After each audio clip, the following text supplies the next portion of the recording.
Tim Willits, the chief creative officer over at Saber Interactive, the company that developed Warhammer 40,000 Space Marine 2, recently shared his thoughts on why he thinks that a lot of AAA video game developers are having trouble and why they're going through so many layoffs. Before we get to this, I'd like to ask you, please hit that subscribe button, hit that bell for notifications so you don't miss any of our future videos here at the Trent Report. I wrote this up over at thatparkplace.com. And if you're not familiar with Willits, here is his LinkedIn.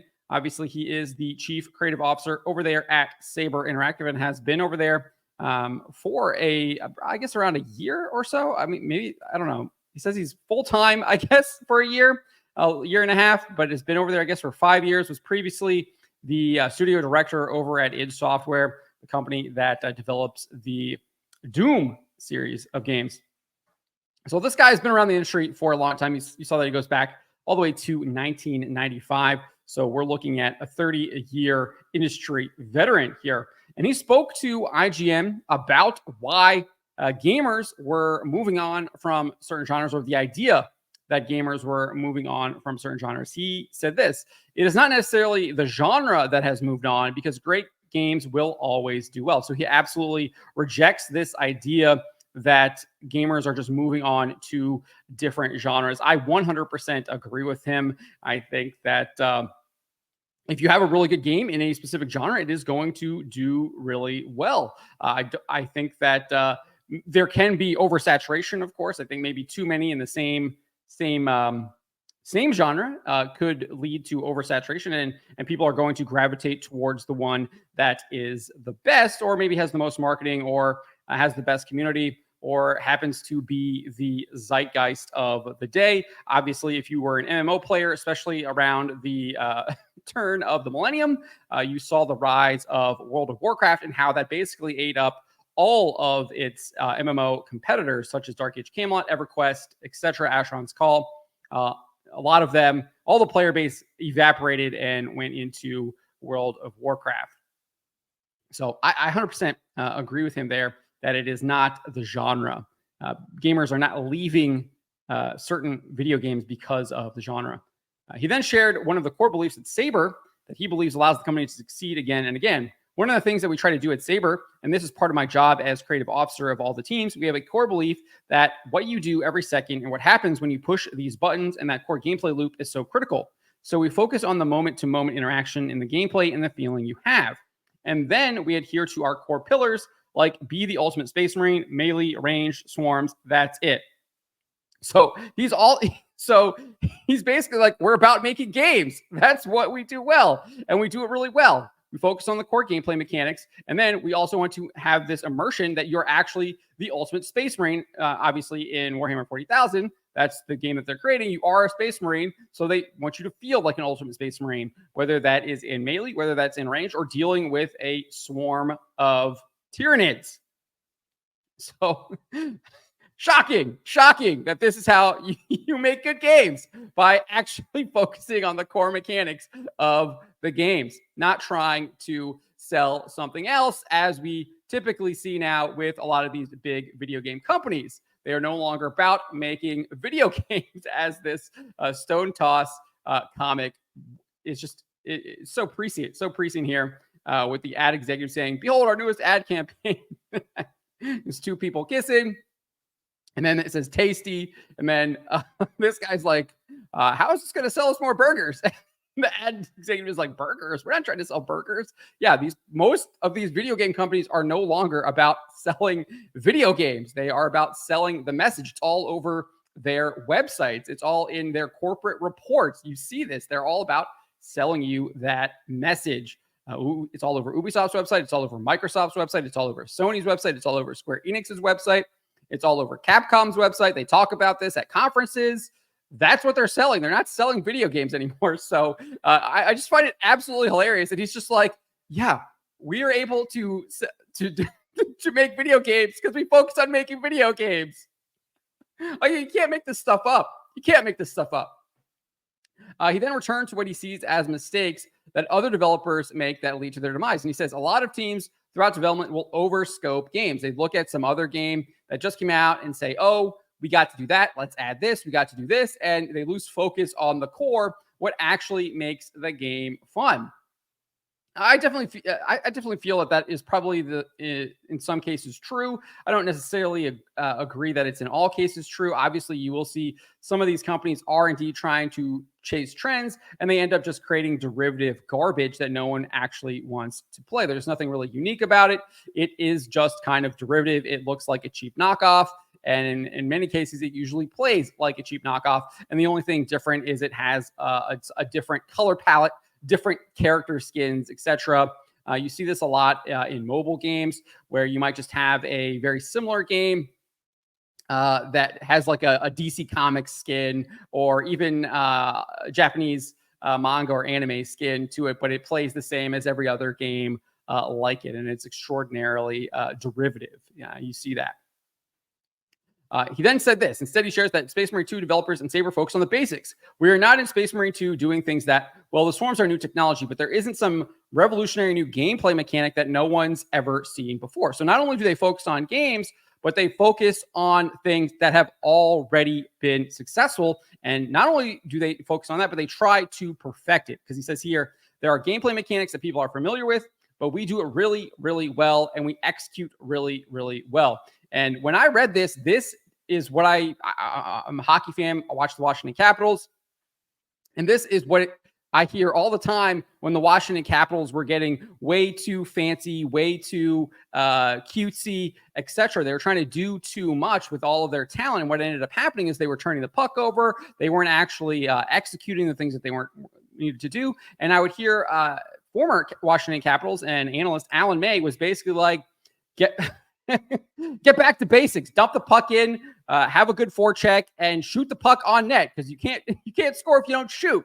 So it's basically like just getting back to the basics of the game. And that's exactly kind of what he's saying here. And I think a lot of video game developers, a lot of video game companies need to get back to that. Obviously, they need to get back to making video games first off, but then they need to stick to the basics. I think Square Enix is probably the worst at this. They're always trying to revolutionize some new gameplay mechanic for their Final Fantasy games rather than sticking to the tried and true turn-based mechanic that they always kind of had, especially in those older Square or those older Final Fantasy games. Obviously, they have added in some wrinkles with Final Fantasy VII, the original one. And then obviously one of my favorites is Final Fantasy 12 with the Gambit system and things like that. So obviously you can tinker a little bit with that, but I do think there is something to staying true to those basics. I think one of the biggest examples of that is Persona and what Alice has done with Persona 5. I mean, that is probably one of the biggest games of the last generation on consoles specifically. And what did it do? It told a really engrossing story, but its gameplay mechanics were very simple, turn-based JRPG, and they did it extraordinarily well, and they were rewarded for it. I mean, they've had how many spin-off games? They've been able to do different genres with it. They've done Muse, they've done SRPGs, you name it. They've kind of done a different genre with that, and they've expanded it with different versions of the game, Royal, etc. So they did it really well, and I think they are kind of the example of what he's talking about here. Obviously, Space Marine 2 is another example of that as well. Nevertheless, he also says that another major problem is the cost, and this is something that is just like, duh. But this is what he said. He told IGN, "We don't need to sell 4 million units to make Space Marine 2 a success." However, he says this is not the case for many developers. There are many games, sadly, especially out of North American developers, Star Wars Outlaws, where if you do not sell 5 million copies, you are a failure. Remember, that is what the analyst said that they were expecting that game to make was 5 million copies. And he was saying that was on the conservative end. We had reports that it only sold 1 million within a month. Nevertheless, he goes on and says, I mean, what business are we in where you fail if you sell less than 5 million? Well, obviously, there's a lot of businesses you're going to fail if you sell less than 5 million. But if you don't achieve 5 million, I think is what he really means there. If you don't achieve 5 million, then you're a failure. Well, it all depends on the budget, right? And return on investment and all of those things that factor in that I talk about, that Valiant Renegade talks about, that so many other people talk about that the video game industry seemingly has completely forgotten. And in most cases, they've forgotten it because I do think there is some patronage networks here where the profit incentive isn't as prioritized as maybe what you would expect, because it's more about pushing that message. It's more about selling you the message rather than getting any kind of return on investment. This is something that we had seen throughout kind of history, where you would have very wealthy patrons funding projects that they wanted people to fund. You can look at the history of the Catholic Church, kind of funding the construction of all of those absolutely gorgeous Gothic cathedrals. You can look at how they funded the works of Michelangelo. They funded people like Leonardo da Vinci. You can look even now today, they're still funding even scientific discoveries here in the United States. The church is out in, I forget where the giant observatory is, the giant telescope, somewhere out in like the southwest, I believe. I don't know if it's in Arizona or New Mexico, but it's somewhere out there. But they're still doing those kinds of things. And I do think you see that, obviously, with these people that are trying to push woke ideology. There are people that are indeed spending millions upon millions of dollars to push this stuff. So they are not worried about whether that game has any return on investment. I think you can look at a game like Dustborn as an example of that. It's about pushing that message, receiving funds from the state, receiving funds from its kind of patronage network. So whether or not it sells any copies is besides the point. It's more about trying to push that message and send that message. So yes. He goes on and says this. Willits says, there are examples like that, and we do not want to be that business. We want to be a developer that focuses on the core experience, what makes the games actually fun, and then do it really well, and then make it affordably. So again, he's obviously saying that we actually make video games and we're focused on delivering a fun experience to the players that will purchase it. And we're trying to do it at affordable. We're trying to keep those costs down. We're not trying to have massive delays. We're not trying to overextend. We're not trying to cherry pick things that we saw in another game that we want to include in this game, etc. We are focused on the core mechanics, doing it really well, and crafting a really, really good game around it and selling that to customers. And they've been rewarded for this. I mean, and it's not just Space Marine 2, because he points out the other games that they worked on. Look at SnowRunner. Dude, SnowRunner is literally driving trucks through mud. That's it. I'm done. I just described the game. 50 million people played it because the experience is perfect. Look at World War Z. Like, come on. We're not going to get an Academy Award for that game, but 25 million people have played it because it's just this perfectness, and that's what we do well. His comments do echo his fellow Saber Interactive executive, Saber Interactive co-founder and CEO Matthew Karch, talked about kind of these AAA budgets back in April. He also spoke with IGN. He says, in general, I would say that AAA development has become very risky, and that's where Saber is different. Saber, I believe, can create AAA, but not at a AAA budget.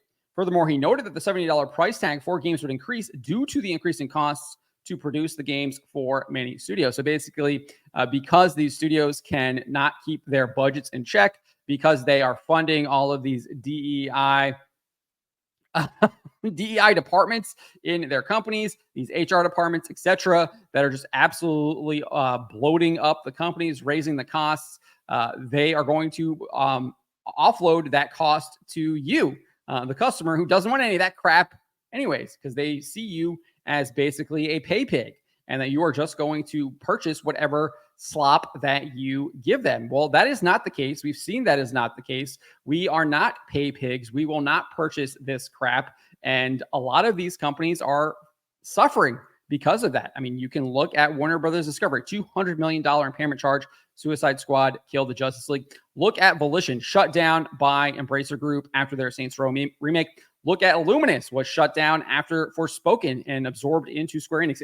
Those two developers no longer exist anymore. Surgeon Studios, and it's not just the big ones. Surgeon Studios, look at the indie developers. They worked with Sweet Baby Inc. The guy was literally part of a company called Sucre Bebe, Sweet Baby, and did Tales of Kenzera, and he was laying off people a month after he said that the sales were just fine. So he lied. But you can see even on the indie studios, they're having to lay off people. We've seen other indie studios get shut down as well after they worked with Sweet Baby Inc., pushing this woke ideology, this DEI agenda. So Karch says this: I think that as games become more expensive to make, the $70 title is going to go the way of the dodo bird. I just don't think it's sustainable. Look, you remember the hype for Cyberpunk, which I think actually ultimately performed okay. But when the expectations are so high and so much money is put into one title, it's hugely risky for the company that's doing it. What if it fails? Yeah, and I think we're seeing that. Obviously, I think Suicide Squad, Kill the Justice League is an example of that. I think Firewalk Studios probably is the biggest example of that. $400 million alleged price tag on that game that they created. Concord did not last 2 weeks after its release date. And then obviously we know that Ubisoft is now kind of on the hook, so to say, after they've spent hundreds of millions of dollars on a number of games, including Star Wars Outlaws. And maybe the biggest one, though, Skull and Bones, spending estimated, or at least rumored to have spent between $650 and $850 million on that game. And the returns just are simply not there. There was another rumor that said they did about $200 million, and they just weren't even expecting to recover that at all. So even on the low end, they're just blowing money. And they look like they might be getting taken over by Tencent, or there's obviously a lot of investors wanting to get out of that company that has seemingly, or has at least been accused of downgrading its stock on purpose, so failing on purpose by AJ Investments. So I kind of talked about this already with Persona, so we're just going to skip that section there. One thing I don't think he brings up, and when I've touched on it quite a bit here, is the fact that he doesn't bring up that a lot of these companies are indeed embracing woke ideology. They're not actually selling video games; they're selling the message, and gamers are fed up with this. I mean, I think we can see this here. Over 446,000 people are following the Sweet Baby Inc. Detected Steam curator list. I think it's in the top 5 largest curate. It's one of the top 5 largest curators on Steam. That is massive. And I think there's probably a lot more than that as well. So I think that is a huge point here that he does not touch on why a lot of these companies are failing. Obviously, we document a lot of this. Talked about Suicide Squad, Kill the Justice League, talked about Concord. They were all embracing that ideology. But while Willis did bring it up, we did have Karch bringing this up, and he posted this in a comment on YouTube, on Asmongold's YouTube channel. He said, hey man, CEO of Saber here. I love your videos. When we signed the deal to make Space Marine 2, all I wanted was a throwback game. We had the chance to work on something which by its nature was old school. I can't even comprehend many of the current games that we play these days. They are too complex and too much of an investment. Yeah, I mean, he's basically saying what Willits has said to IGN as well. We worked on Halo back in the day, and that game could be distilled down to the simplest of shooting loops, but it was entirely addicting. That is what we wanted to recapture. He then says, I hope that games like Space Marine 2 and Wukong are the start of a reversion to a time when games were simply about fun and immersion. Again, yeah, fun and immersion, because they have it. They're no longer about that. They're not about that anymore. They've gotten away from that. He's acknowledging that. He says, I spent some time as chief operating officer at Embracer, and I saw games there that made me want to cry with their overblown attempts at messaging or imposing morals on gamers. So he does indeed talk about this stuff right here and says that is one of the big issues that the video game industry is facing. It's why many of these games are indeed failing. We just want to do some glory kills and get the heart rate up a little. For me, that is what games should be about. So I think there's actually some really, really good, insightful analysis here from Tim Willits, obviously from Matthew Karch as well. But I do think that woke ideology is another factor into it. I don't think you can dismiss that. I think the fact that you have almost 500,000 people, 500,000 people on the Steam curator list there for Sweet Baby Inc. Detected. I think the fact that you've seen this kind of disorganized boycott, soft boycott, has basically crippled a lot of studios. Suicide Squad, Kill the Justice League, Concord, Firewalk Studios being the biggest examples. So I do think that you have to include that in any kind of discussion when you're talking about why these games are failing. But then obviously these other factors that he talks about here as well. The budget, something I've been talking about with movies and television for a long time. Obviously, it's now hitting the video game industry as well. And then the fact that they are no longer actually making video games, just like they're not making movies or television shows anymore. They're making propaganda and trying to get you to just shove it down your gullet and try and get you to start thinking the way that they're showing you how to think. And video games are trying to do the same thing. And people are saying, no, I will not do that. I will go play this game that came out in like the 1990s and is much better than what you're trying to get me to buy. And I'm not going to do that. So let me know what you guys make of what Tim Willits had to say here. I think his commentary was pretty insightful. But let me know what you guys make of this. Let me know in the comments below. Remember to always be charitable, but to always speak the truth. And you just got to love this screenshot here. I love how he's got like a smile on his face as he's killing the Tyranid. Love it. Love it.